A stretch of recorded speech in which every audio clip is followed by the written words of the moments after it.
Dr. Murray, welcome to Columbus. So glad to have you. Dr. Mahan, it's a pleasure being back. We're really looking forward to doing these mounds. Would you tell the viewers just a little bit about those mounds and the unique parts concerning them? Well, it's always a pleasure to be here. Thank you. I will indeed. Behind me is the Columbus Museum, which we are happy to say is one of the finest of its kind in the Southeast. It has several distinctive collections and features, one of which is the collection of material relating to the Yuchi Indians and to their history. It also has, I think, the unique distinction of owning one of the large southeastern temple mound complexes, which was given to it years ago by the owners in order for those mounds to be protected and eventually to be studied and, of course, in association with the people themselves who were parts of the mounds. Those people were the Yuchis and the Seminoles, and I'm happy to say that the museum does have splendid relations with both. Now, the story you're going to see this morning is the application that the museum has made in cooperation with the Institute for the Study of American Cultures to secure a grant to do planning for a real teaching institution at the mounds. So before you go to Lumpkin, which is 40 miles south of here, I just want once again to welcome you to Columbus. Thank you.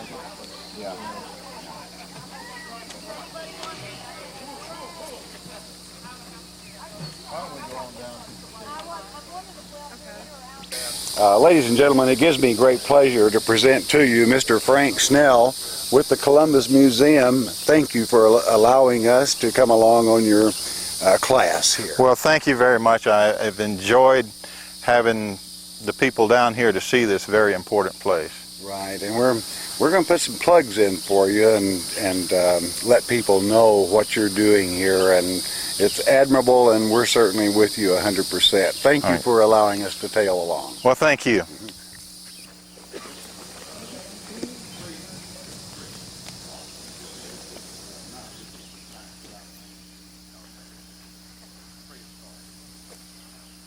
You folks have the rare opportunity of being the largest group we've ever managed to get down here.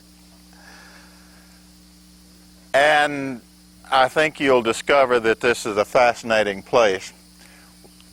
Margie's passing out some maps to you. We know this site as the Moye archaeological site. It was once a very important Indian town, political and religious center, dating to the 12, 13, and 1400s, very early 1400s. We don't know what they called it themselves because it's before written history, and so we just sort of have to give them names. Very often they'll be named in honor of the landowners, and that's how this site acquired its name. The Singer and Moye families owned this property for many generations, and back in the late 1960s they donated the site, the archaeological site, to the Columbus Museum as a research and education center.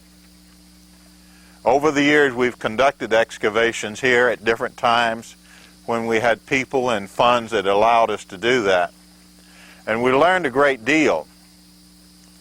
We've learned, for instance, that this site is at least as important as such famous places as Etowah or Kolomoki, or even the Okmulgee Fields mounds over there at Okmulgee National Monument. All three of those are National Historic Landmarks. And as a matter of fact, this site right here is in the process of being nominated as a National Historic Landmark. If you're familiar with the National Historic Register, that's a step above being on the National Register. It's recognized throughout the country for its significance. Actually, if we wanted to talk about the beginnings of this site, we would have to go back 2,000 years. When we first began our investigations here, we thought that the site was, quote, only 1,000 years old. But in some of our first tests, we found evidence for a still earlier culture of Indians that lived here about 2,000 years ago. We don't know much about them yet. It's partly because it was a small village, and the size of the big Indian town that was built here 1,000 years later just sort of overwhelms that earlier evidence. So all I can tell you about that is it was about 2,000 years ago, and it was related to other Indian cultures that we've discovered over on the Chattahoochee River banks and up and down the river. The overwhelming population and period of occupation for this site dates from around 900 AD up until shortly after 1400 AD.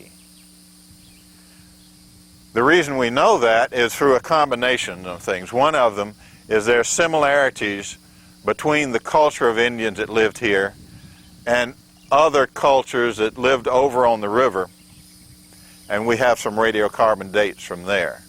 For those of you not familiar with radiocarbon dating, that's a process using nuclear physics where you can actually determine the age within a certain reasonable margin of error of how long ago a tree was cut or an animal died or something like that. We have two radiocarbon dates from here. One from the Earth Lodge on the north end of the site, and I'll show you that a little bit later. That date is about 1270 AD, somewhere in about the middle of the occupation of the site. The latest date, the most recent date that we ever got from the site is that second date. If you want to go, you can go up to the top of this mound. Believe it or not, this is all built by human labor. This big hill right here is what we call Mound A of the Singer site, or the Singer Mound. It's on near the southern end of the site. You'll see on your map there. And this was where El Primo, where the supreme chief probably lived, and it's quite possibly where the most important religious building was placed up on top of the mound. And in fact, back in 1972, we excavated on the top of this mound and uncovered the foundations for one of those buildings. Interestingly enough, it's the largest prehistoric Indian building that we've ever found in our excavations here in the Chattahoochee Valley over a period of about 50 years. It's about 40 feet square. It's 4 times larger than a normal Indian house. But going back to the age of the site, one of the things that's important for us, unfortunate for the Indians, was that Indian building up there on top of this mound burned. And when it burned, of course, if a building just decays away, like the Earth Lodge that I'll show you on the north end of the mound, there is nothing left really of that building except the clay they may have used in the construction and stains in the soil. But if the building burns, it leaves behind charcoal. The charred wood will be preserved for hundreds or thousands of years. And that's what happened up here. Charcoal is one of those things we used in radiocarbon dating. And we took a sample from one of the main roof supports of that building, and the University of Georgia Laboratory of Radiocarbon Dating told us that the tree that was used to support the roof of that house, or that building, was cut in about 1390 AD. We think really that's very close to the last period of the occupation of this site. That's 100 years before Columbus discovered America, and I would suspect that this town had been abandoned for at least 50 years by the time Columbus discovered America. In other words, somewhere around 1450 or so, this site was abandoned, probably before that. For that reason, for instance, unlike some other Indian sites around here, we find no historic artifacts. We find no European trade objects. We find no steel axes or iron gun barrels or anything like that. So this is purely what we call a prehistoric site. But remember, prehistory only means that it's before written history. One of the important things about archaeology is archaeologists really write history based on the evidence that they find in the ground. I've always liked to compare archaeology to detective work, because archaeologists and detectives work in exactly the same manner and basically for the same result. They go out, they gather evidence, and use that evidence to reconstruct an event or a series of events that took place in the past. With a detective, it's a crime. With an archaeologist, it's all aspects of life, from everyday life of cooking food to the grandest ceremonies that may have been performed here at the Moye site. Over the years, we've dug in several places: the building on top of this mound, the earth lodge at the north end of the site, and others. While you've got your map there, let's go through that just a little bit. One of the things that you'll notice on the drawing of Mound A is that there are two ramps that come down from the sides. Here's one of them right here. Obviously, that's a very steep side to this mound, and to make it easier to climb up and down, they built these ramps going up, one out toward the northeast, one down toward the southwest from the top of this mound. They probably had wooden, it may have been clay steps going up the side there. Of course, we don't have that good advantage now, so I strongly encourage you to hang on to the side, that rope that goes up the side of the mound if you should decide to climb up to the top. While I'm speaking of dangers, let me mention two other things. One of them is don't fall down the side of the mound. Three things. Don't fall down the side of the mound. And if you're susceptible for poison ivy, be very, very careful, because there's a lot of it around here. We've tried to cut and remove as much as possible, but there's still a lot of it around. That's a great big poison ivy monster right there on that tree that we killed not too long ago. The third thing, and I'm sorry I have to bring this up, is snakes. There are snakes around here. If you're out in the woods, that's one of the things you have to keep in mind. We have seen very few poisonous snakes, but we have seen them. And I probably shouldn't say this because it might discourage people from climbing the mound, but the last one we saw was on top of the mound up there. So they're not just down in the lowlands here somewhere. Keep your eye peeled. But those are the only three real dangers, other than don't fall down a armadillo hole or something.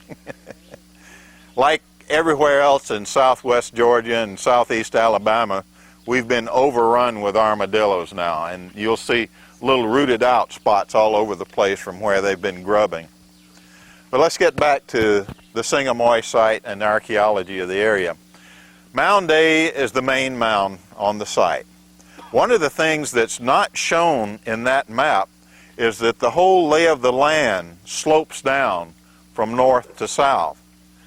And that presents us with several unique features about this site that I've never seen anywhere else, and I've worked in a good part of the eastern United States and the Midwest.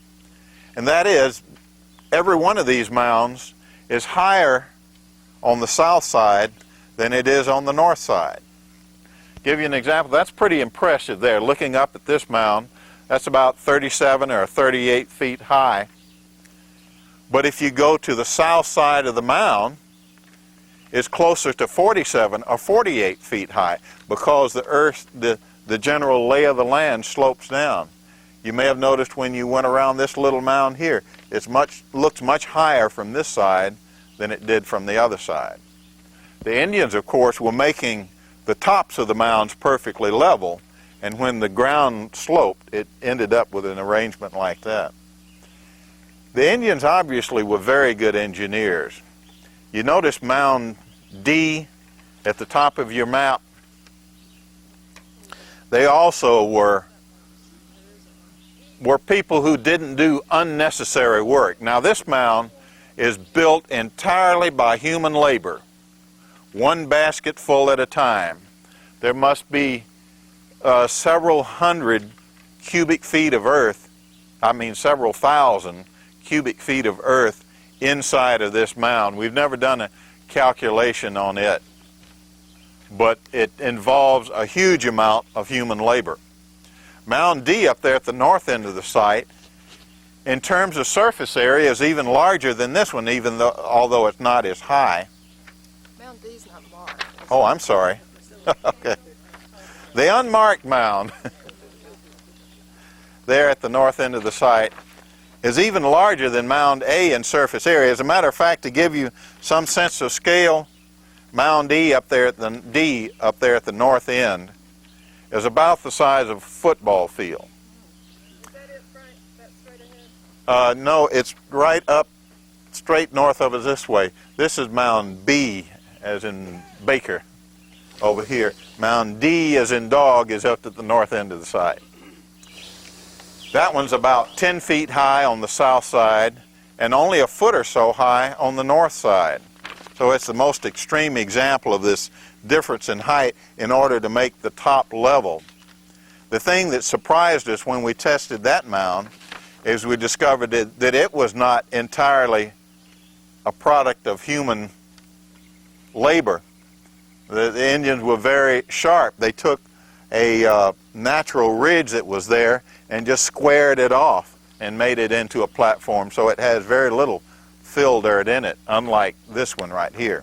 So with a minimum amount of work, they managed to make a nice, big, impressive mound up there. Mounds E and G are the two mounds that we didn't really know what to expect.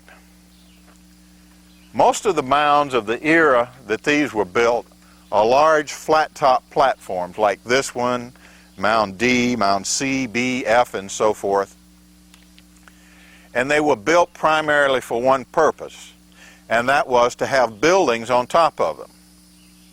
If I may use an analogy, you think of the pyramids of Egypt as being built primarily to bury somebody inside of them.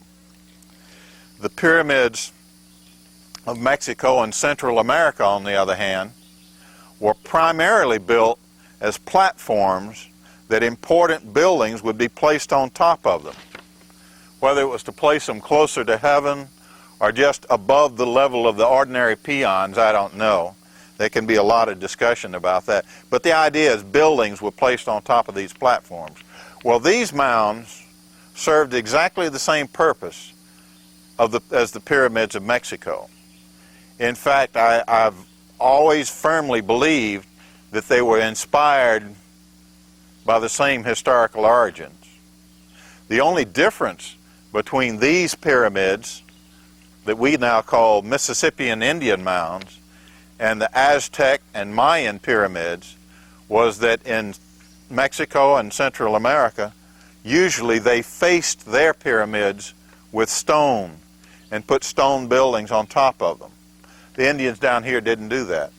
But that's the only essential difference between these Indian mounds and Mexican pyramids. Now, I hasten to add that there are other kinds of Indian mounds. Many of the mounds at the famous Colomoke site, south of here at Colomoke State Park, are actual burial mounds. But these are predominantly what we used to call temple mounds. Although in addition to have temples on top of them, we do think that the political meeting houses were on top of them, and probably residences of the most important people in the town. To go ahead and finish, Mounds E and G didn't fit this characterization. They were not flat top. They were little low dome-shaped mounds. We still don't know for sure about Mound G.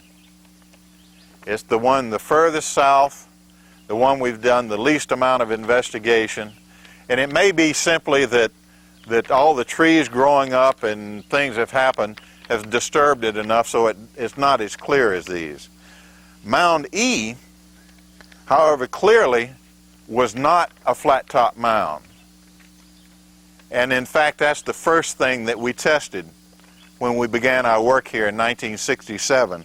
We excavated a trench through that mound. We thought, well, maybe this was a Mississippian era burial mound, because that's what it looked like as a burial mound. Well, it turned out that we were wrong.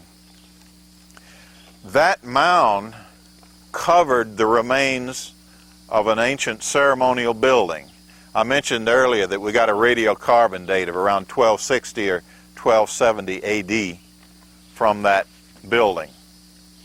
It also turned out that it was what we know now as an earth lodge.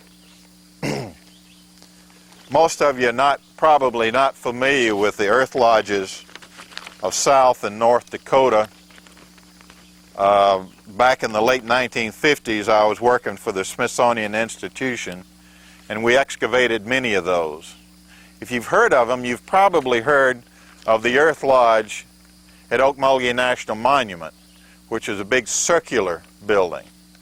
But in the plains, for instance, where I worked, there were both circular earth lodges and there were square and rectangular earth lodges. Well, this one up here happens to be a square earth lodge. It's the first that I know of that's ever been found in this region. Now, most of you are probably asking me, what do you mean is an earth lodge? Some earth lodges, like up in the plains, were excavated by digging a hole in the ground, much larger than this one here, and then taking the dirt and building it up around the sides, putting a roof over it, and then sodding the roof, so that when you walked up on it, it just looked like a big heap of earth, much larger than this. That's what we call a semi-subterranean earth lodge. The floor was beneath the surface of the ground. The earth lodge that we have here was built at ground surface. But what they did is they went off to the edges of the site and gathered dirt, and they built heavy walls to the building, and they piled up earth around the outside of these walls to make berms like we do with our ecologically conscious buildings today as a protection against the elements. I don't think that's what they had in mind, but it was the same effect, just piling earth into a big pile up against the four outside walls, with the exception of the entranceway. Then it appears that they brought in big roof rafters and placed them over it, and quite possibly sodded it over, so that if you had walked up on that earth lodge building about 900 years ago, all you would have seen is a big hump of earth with a doorway going into it, like if you were to go to Okmulgee National Monument over near Macon today. We found all kinds of evidence that showed us how that earth lodge was built. And it was probably used for very special secret ceremonies of a small or an elite group of the people that lived in this town. Mound C and F, along with Mound A, are what we normally think of as Mississippian platform mounds. It's quite probable that both C and F, like A, had buildings on top of them. A rectangular one like Mound C may well have had two buildings. We don't know yet. We've never tested up there. Mound B is unusual. You'll notice it has two tiers to it. It has a high point that you can see over here on the western side, and I'm facing north right now. And on the eastern side is a lower platform. Probably it had two buildings there, or one on the upper and one on the lower, or whatever. We just don't know. We haven't excavated enough yet. So that covers all of the mounds on the site. But the mounds are only a part of this site. The Moye archaeological site is listed on here as Moye Mound Site, but obviously there were not just mounds here. People were living here as well, and not just the elite and the priests and the chiefs who lived on top of the mounds. There were the ordinary folks who helped support the whole infrastructure of the town here. They were living in homesteads in the immediate area and all scattered up and down Patala Creek, which is just a little to the south of us. The Moye archaeological site is unusual for several reasons, but one of them that I should mention to you is that it's so far from the river. We're about 35 or 40 miles from the river if you go by Patala Creek, and we're about 25 miles from the river as the crow flies. And Indians weren't much into flying in those days. I think that one of the major reasons for the existence of this site was that it was a frontier outpost, as well as being a major economic and social and ceremonial center. And this frontier outpost probably had as much to do with economy as everything else. You've heard me mention several times that this was the Mississippian culture. That's the name that archaeologists have given to that prehistoric culture because it seemed to have found its origins in the Mississippi Valley, and it spread out from there. Well, we are literally on the eastern outpost of that Mississippian culture. We are very close to what they call the watershed, the break between the Chattahoochee River drainage system and the Flint River drainage system. The Flint River drainage system for almost all of prehistory did not have the Mississippian culture. There was another culture that we call the woodland culture in existence on the Flint River at the same time the Moye site was being built by the people of the Mississippian culture. And so this was a frontier location, probably very important economically, because one of the reasons that this was the frontier of the Mississippian culture is the Mississippian culture was built on agriculture. And this is as far east as you could go and effectively grow corn, beans, squash, and other kinds of crops with the kind of agricultural technology that the Indians had in prehistoric times. This soil is good for that. The soil over on the Flint River is not. It's far too sandy and sterile.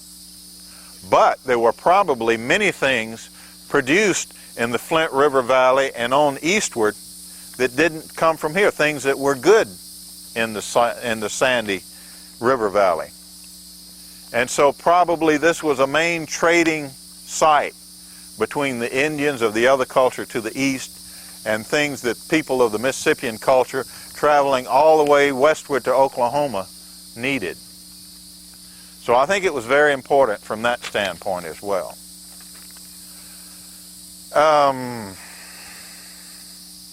There are 1,000 things I've left out. As a matter of fact, I could keep going on talking forever and we wouldn't have any time left. So I think what I should do right now is see if anybody has any questions. Yes? How did you come to find out about this area? This archaeological site has been known for many, many years. Matter of fact, I got off on what they call a wild goose chase one time. There was a historical article written saying that Andrew Jackson had visited this site. And, you know, because of the historical implications, I got all excited about that and did some research on it. I discovered that one of the main routes during the Seminole Wars which of course where is one of the places where Andrew Jackson made his fame, passed by within just about a half a mile of here.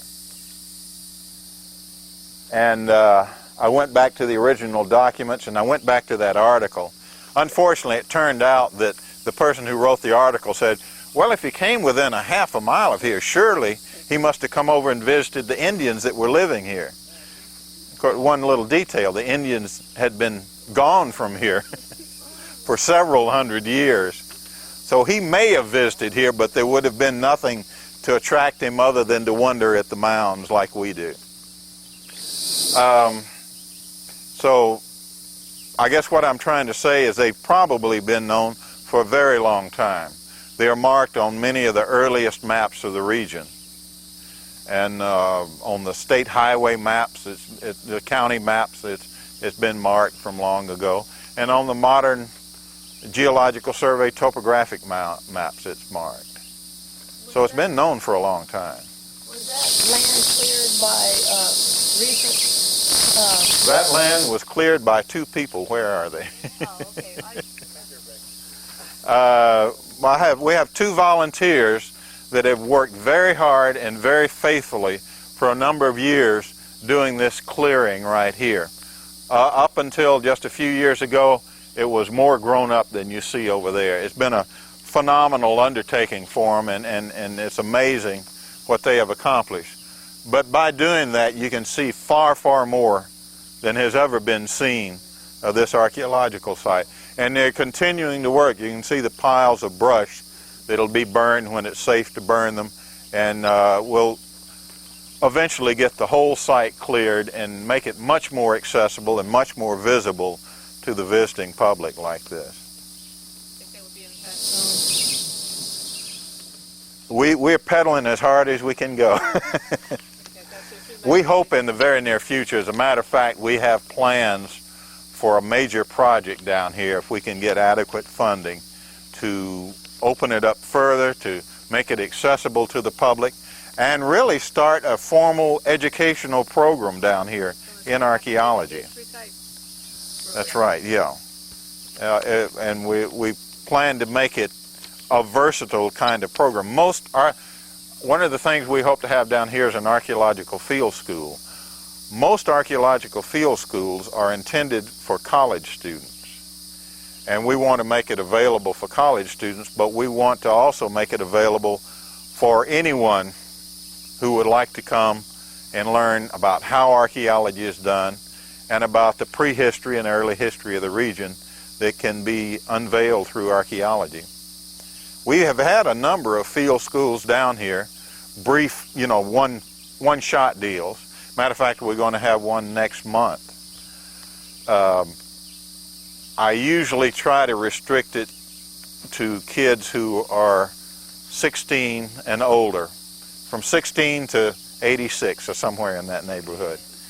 The reason I say that is you can't imagine how overpowering the urge is for almost any person under 16 to run up and down the sides of the Indian Mound. Frankie, are you speaking of the one at the museum, July 12th? That's right, yeah. The museum will be having an archaeological field school. July 12th through the 16th, Monday through Friday, and sign up if you want to take it. It's $65, I think, per week. They come back and forth each day? That's right, we come back and forth each day. We don't have residential facilities here yet, unfortunately. The best we can offer is a porta potty. And yes. You talked about the mounds as being bases for buildings. Have you excavated any burial sites? We have never found an Indian burial on this site. That doesn't mean that they aren't here. It's just, you have to realize that we're talking about a 42-acre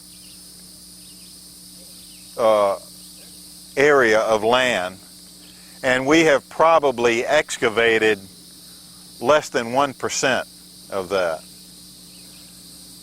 Also, I might add that we don't necessarily deliberately go hunting for Indian burials, because although that's important, that's only a small part of the overall picture.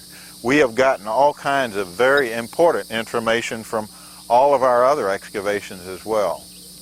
Whether it to be about the buildings, their architecture, or whether it be about their ceramic crafts, the fragments of pottery that we find, or whether it be about their subsistence. For instance, one of the clusters of charcoal we found up there in that earth lodge was where some poor soul, back around 1270 AD, burned their stew. And I don't know whether they were embarrassed or what, but instead of just throwing it outside, they dug a little hole in the floor of the building and buried it underneath the floor. We found the stain, the darker stain of the soil, and excavated it out. And in there we found charred corn kernels, charred beans, a couple of charred pumpkin seeds, some what are known as chenopodium seeds. It's another kind of plant food that we don't eat today, and some little slivers of turkey and deer bone. So it must have been a pretty good stew, although you'd have to watch out for the bones. Well, do you have, it's always been my understanding that most of the burials were done in mounds. No, only with some, well, matter of fact, most of the burials were not done in mounds in any cultures. Kolomoki is the most famous site. It's famous for its burial mounds that were excavated back in the late 1940s, early 1950s. That was only the elite of the town that they found in those burial mounds. The vast majority of people were simply buried out in the village. In later times, it was a very common custom to bury somebody beneath the floor of the house in which they died, apparently. We know that from the very earliest historical accounts. And a lot of the later ones, we find the graves beneath the floor of the houses. With other cultures, we don't know. Now, we used to make a joke back in the late 1950s. I was working for the University of Georgia, and we excavated a place called the Mandeville site, and did extensive excavations out in the village and so forth, and in some of the mounds. One of the mounds was a burial mound. We found evidence for the interment of about a half a dozen people there. But we never found, in all the extensive work we did, another human bone. We used to joke about how they must have put them in canoes and floated them down the creek or something. But really what it probably boils down to is a combination of factors. The fact that still we only dig a very small fraction of a site, plus the fact that in southwest Georgia and southeast Alabama, the soils are frequently very acid and the bones just completely dissolve away. But again, let me reinforce, we most of the time are not looking for burials. We encounter them and we study them and excavate them. But what we're looking for is history that we can reconstruct based on the evidence that we find in the ground. Any other questions? Well, before my voice gives out, I'm going to let y'all's lungs give out, and anybody who wants to climb to the top of the mound, please be cautious, mainly about slipping and falling down. If you got the rope, just hang on to the top of it, and you'll get some good views. What's our time? It's 10:35. Yeah. We're gonna go over and see the dig. Yeah. Mm-hmm. When they come back. Yeah. Well, when they come back down. Yeah.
standing here before one of the major mounds at this site, and I want to introduce you to someone that can tell us a little of the recent history on this particular property, and any information that he might be willing to share with us.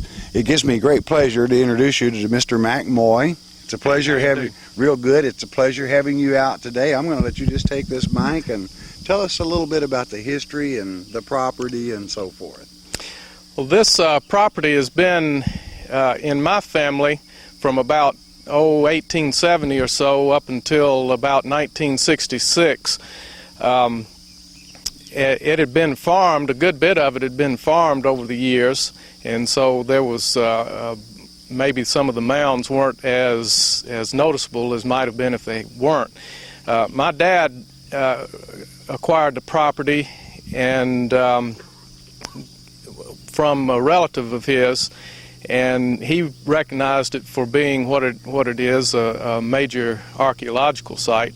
Another part of the site was owned by another family, the Singer family, and in 1965 they got together and decided that maybe the Columbus Museum ought to receive the property in order to perpetuate it for its historical and educational value. So they deeded a large section of the property to the Columbus Museum at that time. And the Columbus Museum had several archaeological digs over the next several summers. However, grant money gave out, and eventually it occurred to us that maybe we ought to try another avenue to get some money. So last year we heard about a program, a federal program that was putting money into the state departments of transportation, and at that point a group of us got together and began to put together a proposal for that purpose, and what we have done is to develop an idea for an archaeological field school. This would be a teaching school for archaeologists, and in particular for departments of transportation that have archaeologists with them. We have it in stages. In our first stage, we have submitted the proposal for the first stage for about a $15,000 program to do a study to see about the feasibility. If that's funded, then we will go ahead with a larger idea, and eventually we hope to open this site to the public for not only its archaeological value, but also for its ecological value. Directly behind me, about a quarter to a half of a mile, is Patola Creek. Patola Creek is an ecologically important area. There are any number of species of wildlife and vegetation there that need protection. We have identified an area from here to the creek, and then down the creek about 2 miles, and then from the creek, that point, to the south to a set of limestone caves that we are trying to identify all together as being one ecological and archaeological site. This is a large area, but we believe it's sensitive and important for a variety of reasons. Well, fantastic. Can we be invited back as this project continues and develops, maybe like on a dig or something of that nature? Yes, sir. We would be delighted to have you come back and see the progress. We are very excited about it, and being that this is the only major Indian mound site that's not owned by a government in the state of Georgia, we have a little bit of latitude in how the site progresses, so we feel like that we will be able to allow the public more access. Well, fantastic. Do you have anything else you'd like to add or just share some opinions? Doesn't have to be documented, just opinions of what was here and maybe how they lived, and we like to discuss things without saying this has got to be documented right to the core, because this is the way people learn.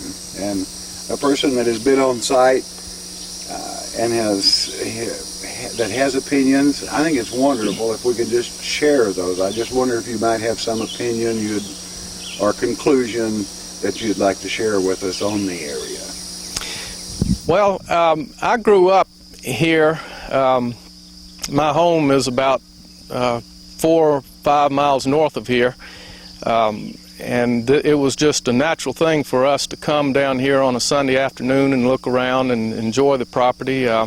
There, about a mile west of here, was a field an agricultural field that my family and I would go and hunt arrowheads or points in, and pounding stones and that sort of thing. So it all seems very natural to me, and I've always wondered why there was so little attention given to this area. Everyone in Georgia knows of the Ocmulgee mounds and the various other mounds in the state, but practically no one knows of these mounds, and it sort of gave me an inferiority complex. But as we learned more about this site and realized what a tremendous scope there was here, we began to realize that this is maybe one of the largest cities in prehistoric times in the southeast. It's sort of gratifying to see the site come its due finally. It's been obscured throughout the years. Well, that's fantastic. Thanks very much for being with us, and we're going to look forward to coming back, and we want to be a part of this too. Well, good. And let the people in the country see how it develops and so forth, and who knows, when you get it ready, maybe someday make a trip and be able to go through it. Well, come back as often as you want. Real good. Thank you very much. Yes, sir. Patala Creek, incidentally, is about 200 or 300 yards in this general direction down here.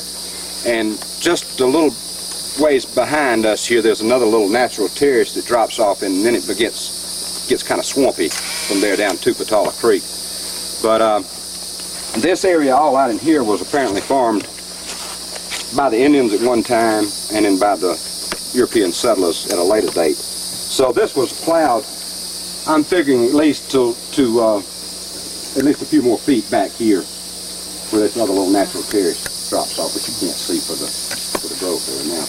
But this was apparently cultivated, so everything in here in the top 6 or 8 inches is disturbed by the plowing. It's disturbed by root action, animal burrows, so forth, and you're constantly fighting all kind of conditions when you're excavating to try to determine exactly what you have. You're fighting all the elements. You're fighting. It's either too wet or too dry. It seems like all the time. It's very seldom ever just right. I told Buzz a couple of weeks ago that when I was down, it was almost like a brick here because we'd left the plastic off, and the sun actually hits this about the hottest part of the day, about 1:30, 2 o'clock. It shines on it for 2 or 3 hours, and it just bakes it.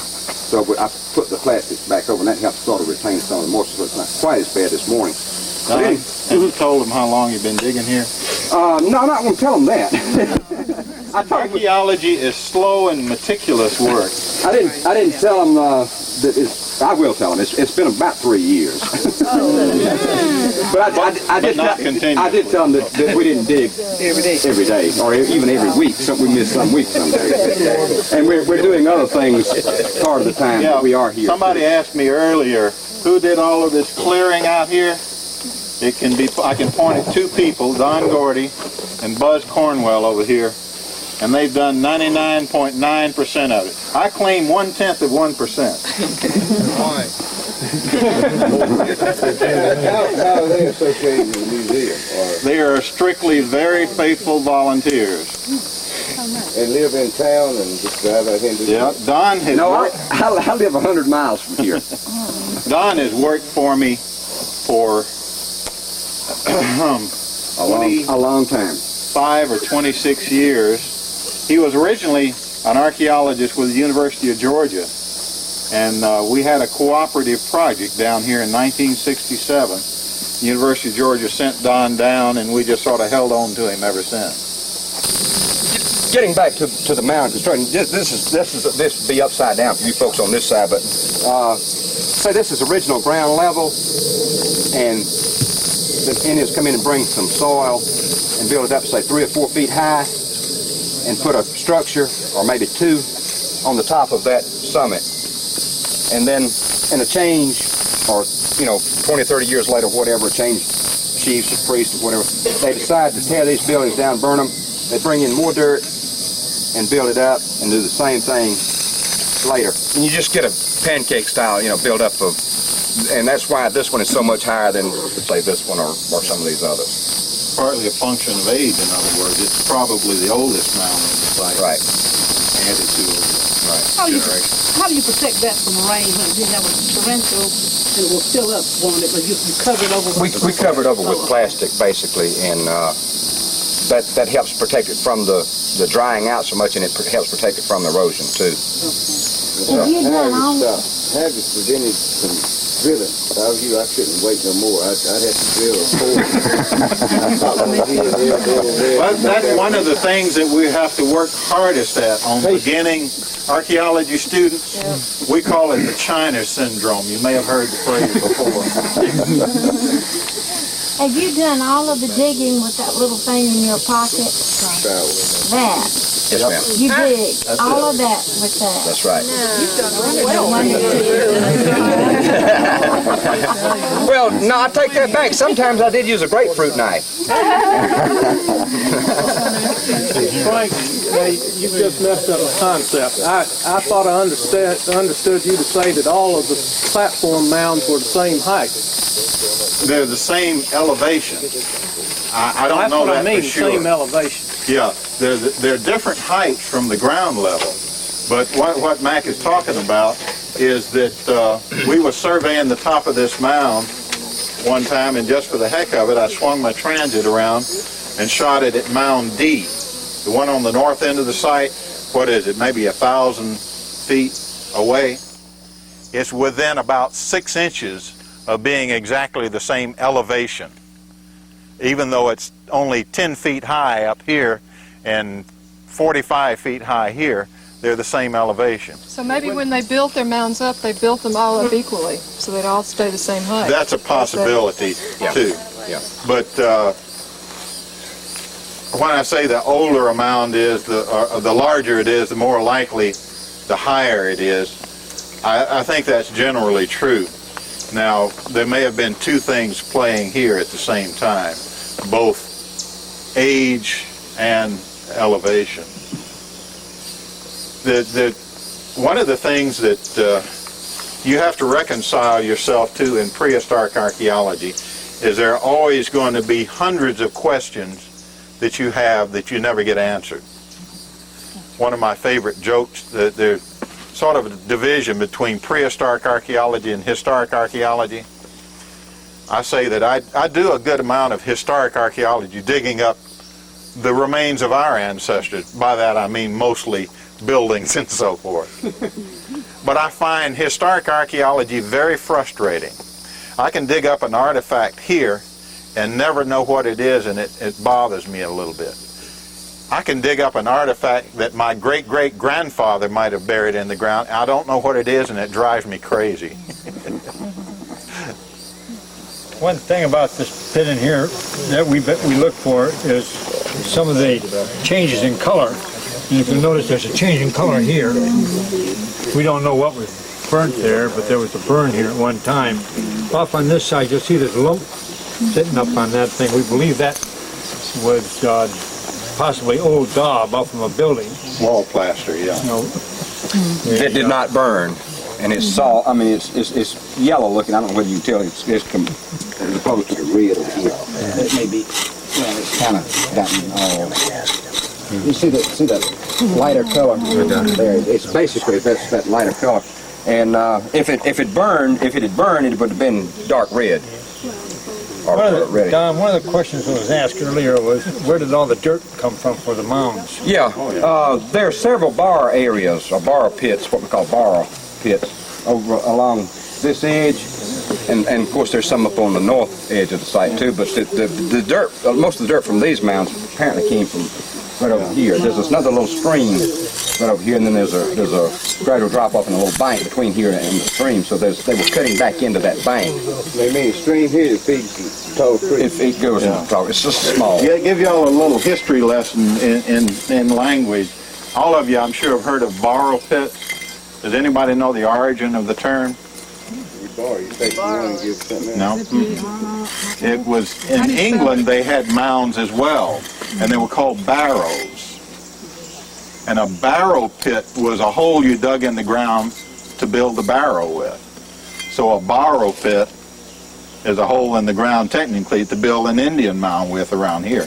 Although the term's used for everything else too. Could be. Is that wheelbarrow? The term, the Yeah. wheelbarrow, Yeah. the name would Right. be the carrier. To carry the earth, yeah. We've got to hurry. Thank you so much, Don. You're welcome. Thank you, Buzz. Thank you. Thanks, Don. Thank you. Glad y'all could come. Hope you enjoyed it. We sure did.